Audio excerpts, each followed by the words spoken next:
Welcome to I Had to Say It, the podcast where I talk about things that I feel need talking about, and sometimes they're not getting the attention they deserve. And your feelings, they're not under consideration. The podcast you are about to listen to contains at least one of the following: strong language, disturbing topics, abusive opinions, generally things that aren't appropriate for little kids or overly sensitive people. So, if any of that stuff's going to get your nose out of joint, this is your chance to turn it off.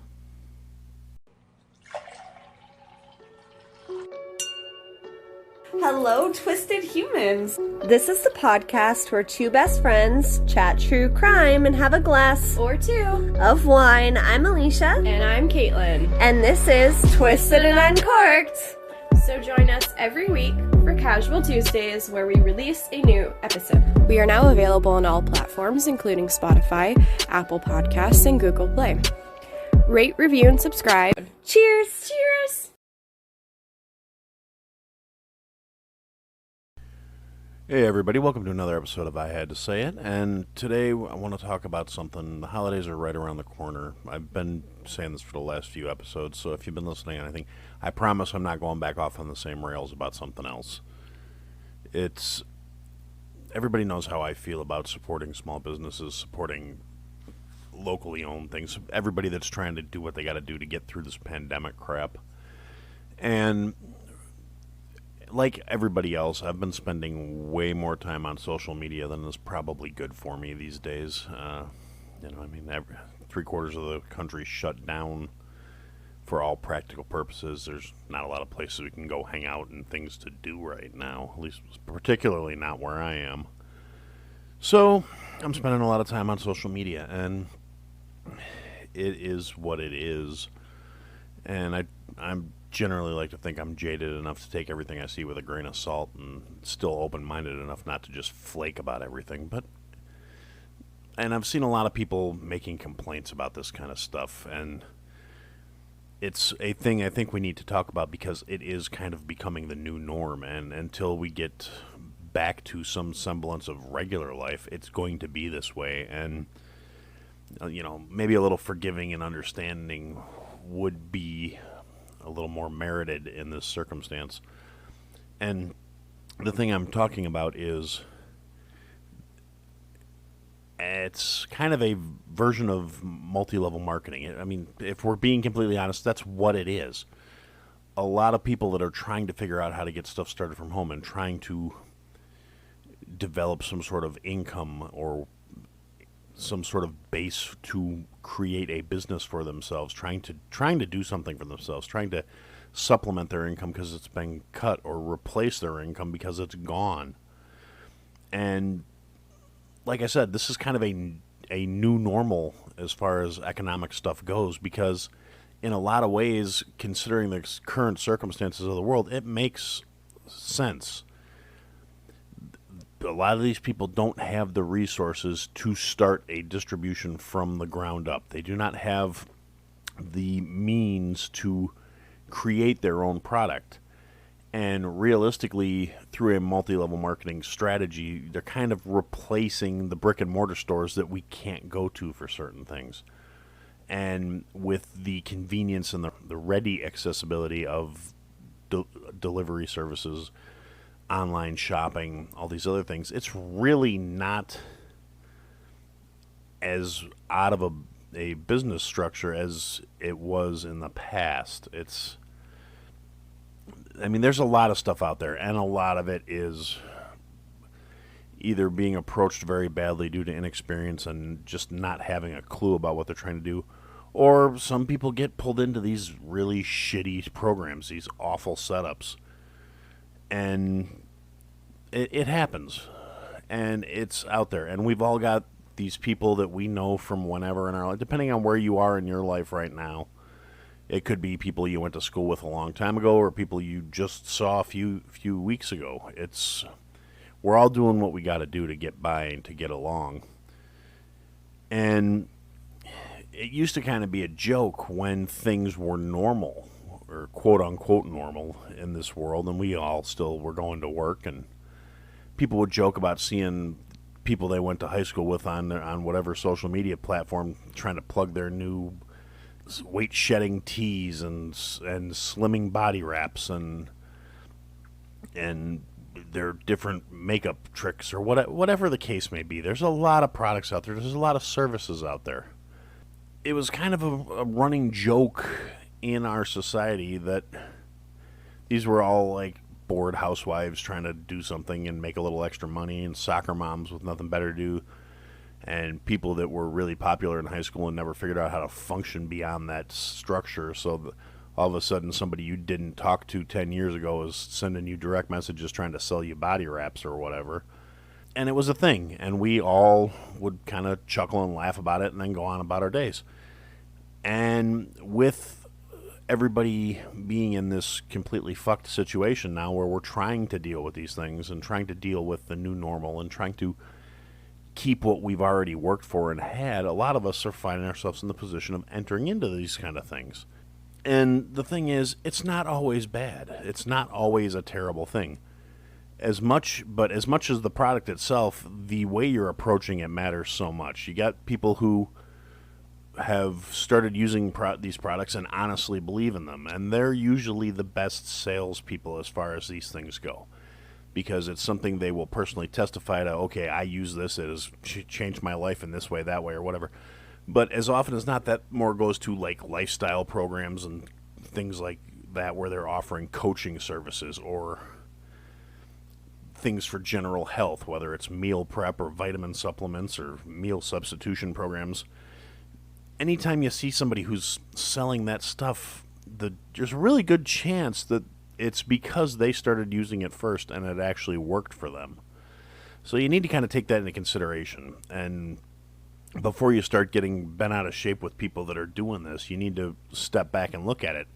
Is it a legit thing? Is it something where they are actually vested in it? Is it something that it's not just them trying to be out on a hustle? Is it something their own personal life is a testament to it? Is it something, because I have some friends that are doing exactly that, doing the lifestyle coaching or the fitness coaching or doing the supplements and the meals and stuff, and it's working out for them really well, and that's why they're trying to pass it along. Yes, are they doing it to make money? Sure. There's nothing wrong with that. That's kind of the whole point of how the system works.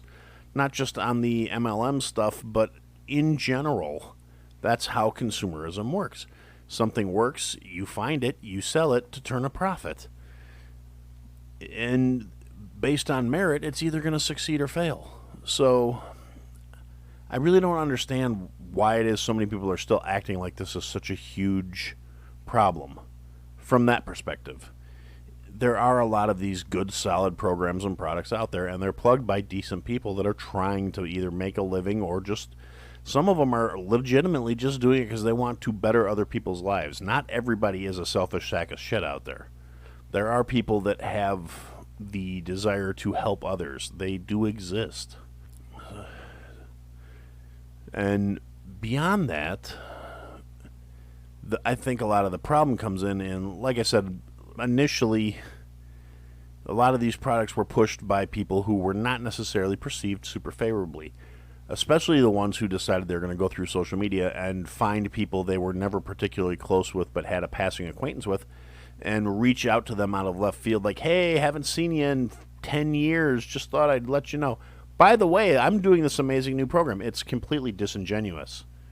It's not any kind of thing where anybody's going to go, oh my God, they really just thought of me after 10. No.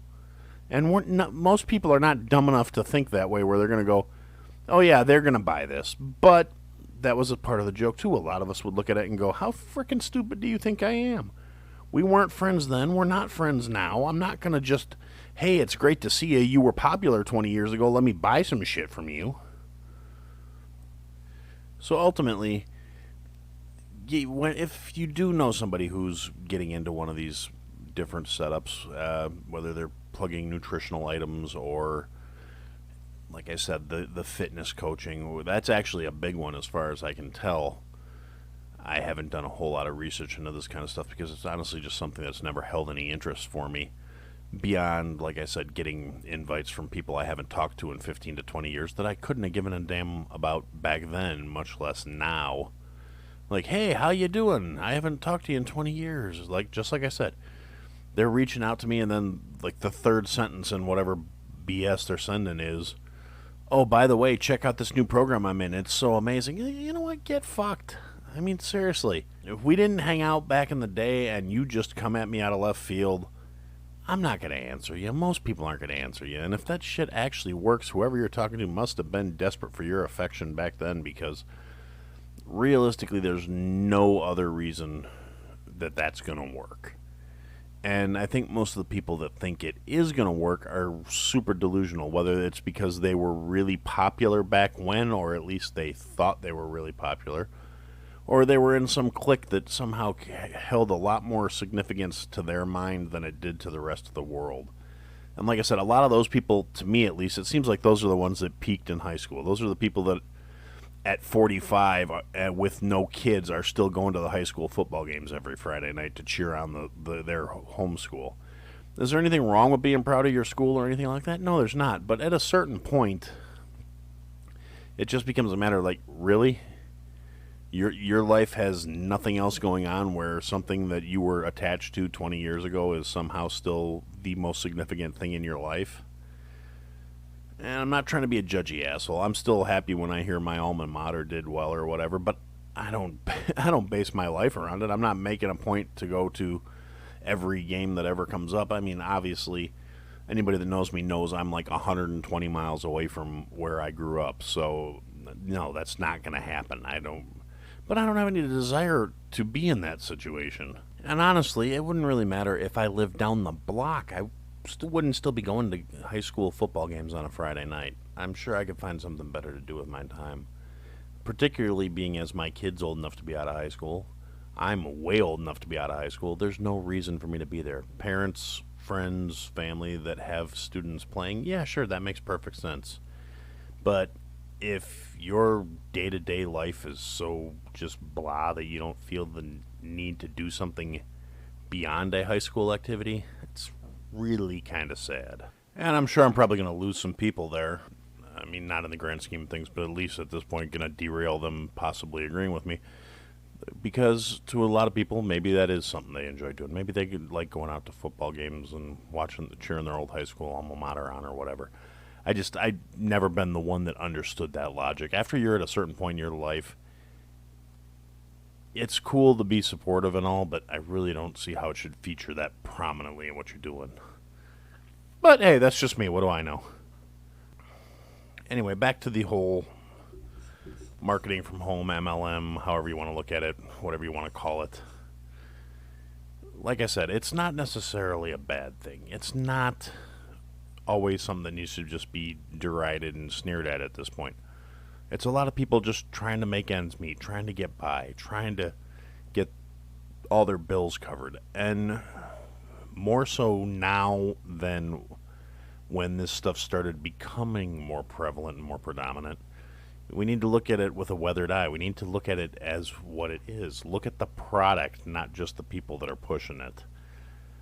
A lot of these products and a lot of these services that are being offered are actually really legit, and it's not nearly everything. Kind of has a certain connotation of it's a hustle or it's a scam, and it's not really the case anymore. Particularly, like I said, with the uptick in the way things are processed and the way things are shipped. The stuff you're buying from the big box stores and from the chains and from the different markets that exist are not produced there. They're not processed there. They're not made there. It's all reselling. The only difference now is it's a matter of reselling from on a smaller scale from people you know that are upsourcing things and not necessarily having to hold inventory and keep things in their own shop. So I don't really see it as a massive problem. And realistically, it's always existed in one form or another. I mean, think back to, at least for me, back to when I was a kid, you had Tupperware people selling Tupperware, and that was technically multi-level marketing. And eventually, all the stores started carrying that stuff for a reason. It's actually a decent product. You had Tupperware parties where they would go out, and now they do it with Pampered Chef. It's kind of the evolution of the Tupperware party.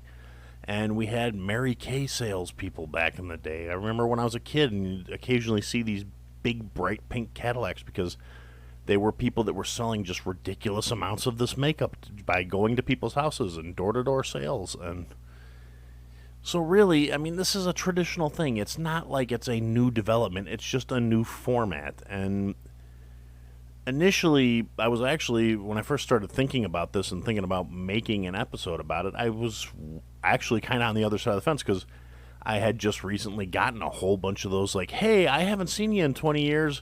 What you been up to? How's your life? Here, buy my shit.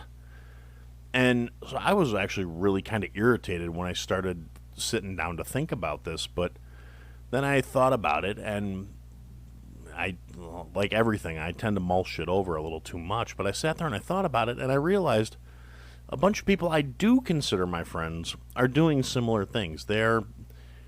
But in my particular case, it is more health coaching and lifestyle coaching type stuff. I have a lot of friends some who were always athletically inclined and have really taken it to the next level with these different programs, whether it's the Beachbody training and the different Shakeology or whatever, and all the stuff out there, that vitamin supplements, meal preps, meal shakes, pre-workout, post-workout, all this stuff that's out there. And if you're into that sort of stuff, it's not bad stuff. And there's literally no reason to not buy it from somebody that is in one of these programs for usually equal or less than you're going to go to one of the nutrition stores and buy the same crap or stuff that's not even as well maintained or processed or supported. And so I guess that's kind of the rub of where I'm going with this is, if you know somebody who's getting involved in one of these things and it's something you're interested in, I'm not saying go out of your way to go sign up for some shit where you have to sell X amount of product before you get yours or whatever. That stuff's a scam. Anything where it's the only way to participate is to try and make money by moving shit to other people is not the way to do it. But if you find somebody who's selling a product and it seems to be a decent product that they endorse because they use it and it seems to be working, and you weigh all the factors and you look at it, why not? You're going to go buy something like that anyway. You might as well support somebody you know who is doing the same thing as these stores, just with less overhead because they're operating for themselves. And it's really not a bad thing. This is a situation where I actually kind of talked myself out of my original ire when, like I said, some people who I wasn't even friends with when we saw each other every friggin' day are all of a sudden trying to come at me like they should have been at my kid's christening. And it's like, I didn't like you then. I don't like you now. Are you fucking dumb? And what in your mind makes you think that I'm the right kind of person that you should approach that way? I may have grown up a little bit, but I really haven't changed all that much where people should think I'm going to jump on board this nostalgia train and be like, oh my God, you're right, it was so great back then. I don't see that ever being me, and anybody that knew me then shouldn't assume I'm going to be like that now. They should have just assumed I've gotten to be just an older, crankier version of myself, because that's more or less what happened. So, for that part, we're going to come back after the break, and we're going to go off on a little different tangent. But this was my major thought going into this episode was, if you want to make a lifestyle change, if you want to, we're coming up on New Year's resolution time, where everybody's going to make these promises that none of us are going to keep, or the majority of us aren't going to keep. And we're all going to say we need to lose 10 pounds, or we need to go to the gym more, or whatever it is. And with things being what they are, if you're in a position where you're going to make that resolution to join the gym, or you're going to make that resolution to start eating healthier, or you're going to try quitting whatever self-improvement thing you're going to do this year, why not take that money you were going to spend and invest it in one of your friends? Look for people you know that are into this stuff and reach out to them. Don't do it blindly. Don't just do it based on the fact that it's your friend trying to sell some shit. Do the research. Do the due diligence.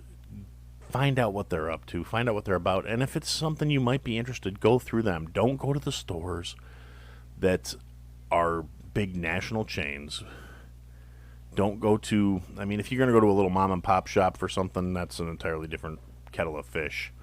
But don't go to, I don't want to throw any of these names out there, because just with my luck, the one company I mention will be the one that somehow hears I talk smack about them, and I'll wind up in court, and I can't afford a parking ticket, much less a lawsuit. So, but if you're going to do that, the chains don't need your money nearly as much as your friends do. So just be mindful in your spending and take care of each other this year. And this is where we're going to pause. We'll stick in the usual yada, yada, yada, and we'll be back in a minute. Join me, 48 Hours correspondent Erin Moriarty, on my podcast, My Life of Crime, as I take on true crime investigations like no other. This season, I'm looking into the labyrinth of crime and secrets within families. I'm cutting straight to the evidence and talking to the people directly involved, including investigators and the families of victims. Listen to My Life of Crime with Erin Moriarty wherever you get your podcasts. Okay, thanks for listening to that. Now that we're back, I want to talk about something, and this will be fairly brief because I don't think it really is a matter that requires a real in-depth analysis here. But with the holidays literally being right around the corner at this point, I have to say this because it's something that you hear about every year. You see the after effects of it every year. It always happens, and I have to say something about it. And the thing I want to talk about is getting a pet as a gift, particularly if you're doing it for or because you have little kids.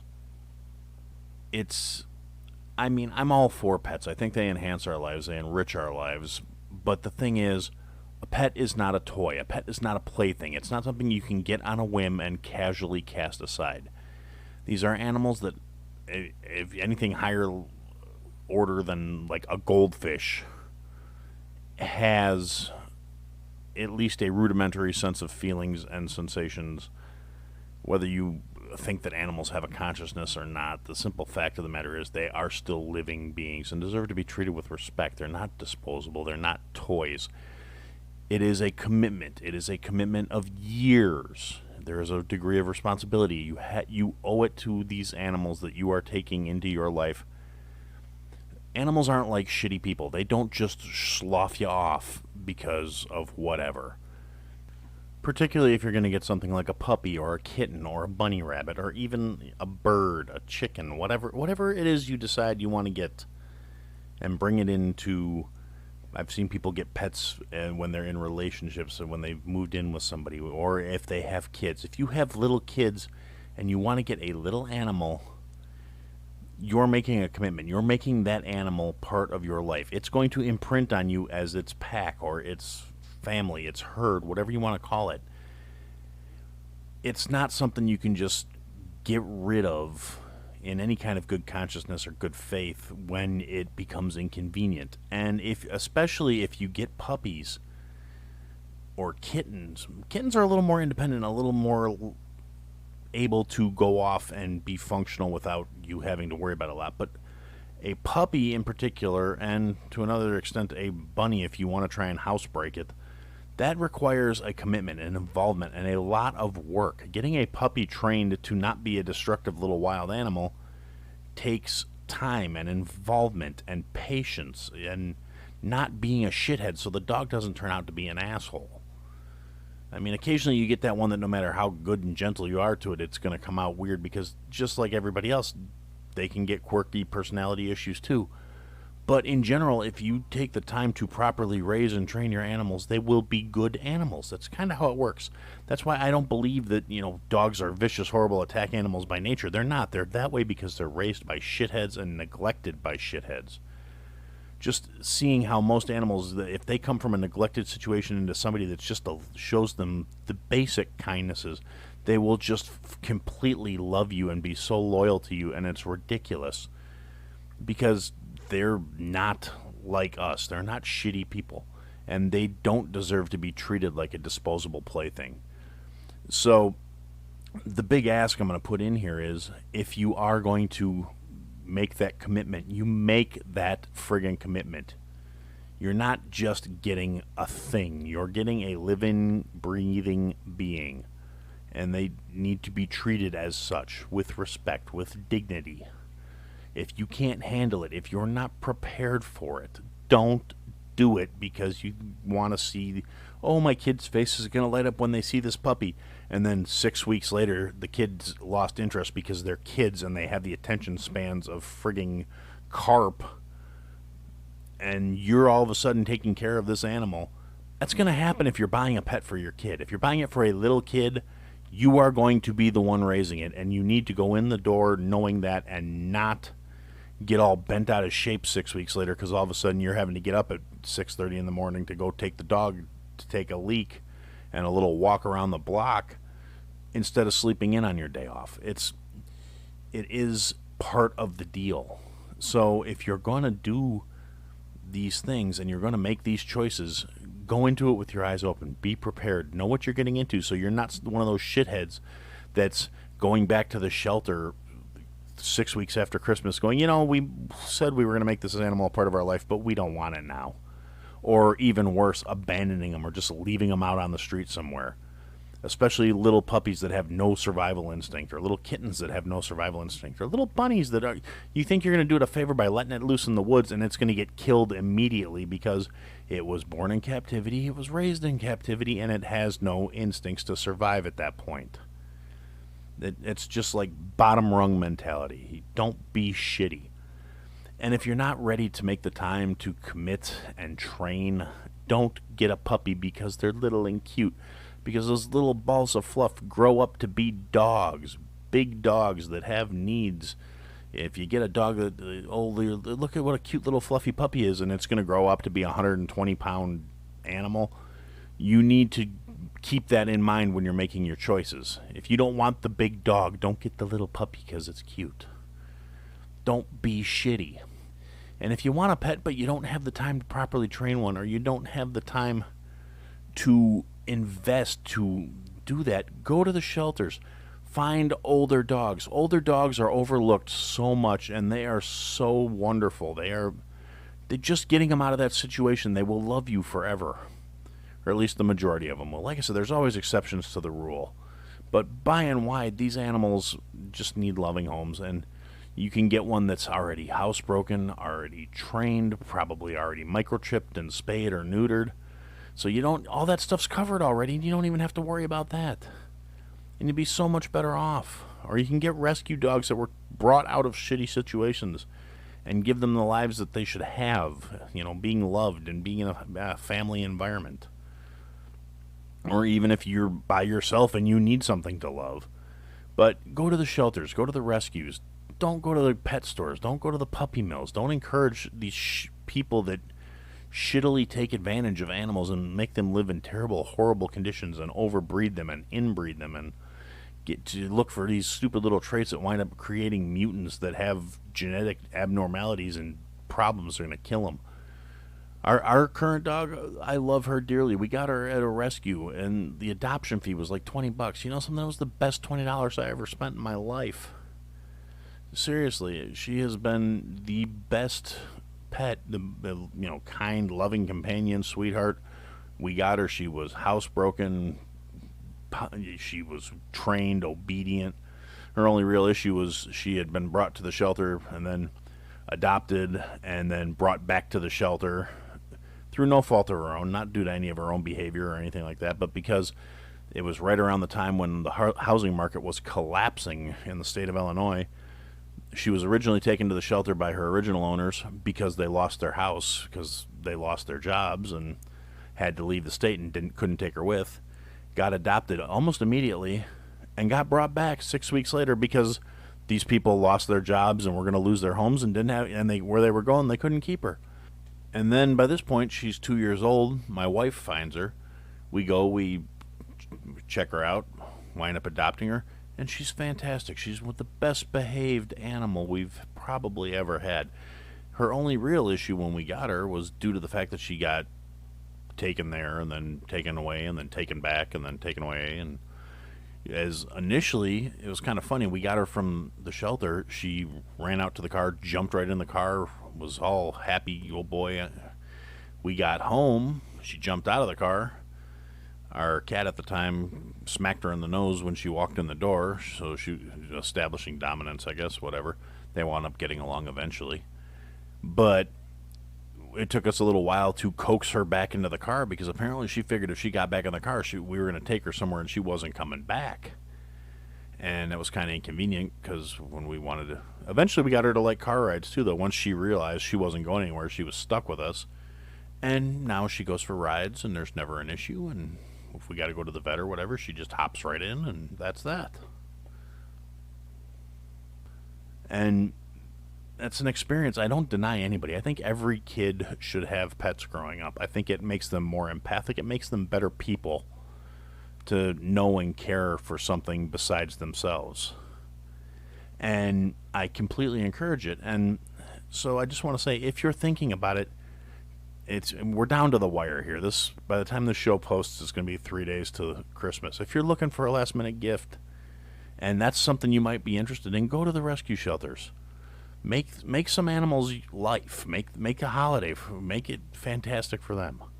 Go get the pets. Go get them. That's great. And even after the fact, if you decide you guys are ready to get your animals for your own sake, for your kids' sakes, for whatever, don't go to the pet stores. There are so many animals out there that need a chance. And if you're going to do it, be responsible about it. Make the commitment. Follow through on it. I understand sometimes, circumstances change, shit happens. But if you're going to make that commitment, don't be light about it. Don't be a shithead. Don't do it on a whim. Get your animals. They're part of your life. They're part of your family. Circumstances change. You lose your ass and you got to take a loss and you can't take them with you. Do your damnedest to make sure they get taken care of before you go. Don't just throw them out. And that being said, happy holidays to everyone. The year's winding to a close. The next couple of weeks, we're going to have an interview. My first interview is going to be the next couple of Fridays. Will be that interview broken up into some segments because we went pretty long on it. And the Tuesday episodes will still be other stuff of the other stuff I usually do. And then we're probably going to take a week or two off at the beginning of the year. I will still put some stuff up, but it's going to be back to like the first couple of episodes I did where it's like 15, 20-minute blurbs. Just because I have a lot of stuff I have to get organized, and hopefully you guys will understand. And for now, happy holidays. Hope you all have a wonderful rest of the year. And that's what I had to say. Thanks for listening to another episode of I Had to Say It. If you liked what you heard, leave a review, give us a follow, give me some feedback. And if you didn't like what you heard, leave a review, give me a follow, give me some feedback. I'll try and fix it. Check us out on all the social media platforms. At I Had to Say It podcast is the trigger for all that stuff, for the search term. And if you want, check out the website, www.ihadtosayitpodcast.com. There's links to people that have been involved with the program, things I've talked about. There are some links available for some merch that we're working on, and there are ways to contact us there as well. And thanks for listening, and I look forward to talking to you again soon.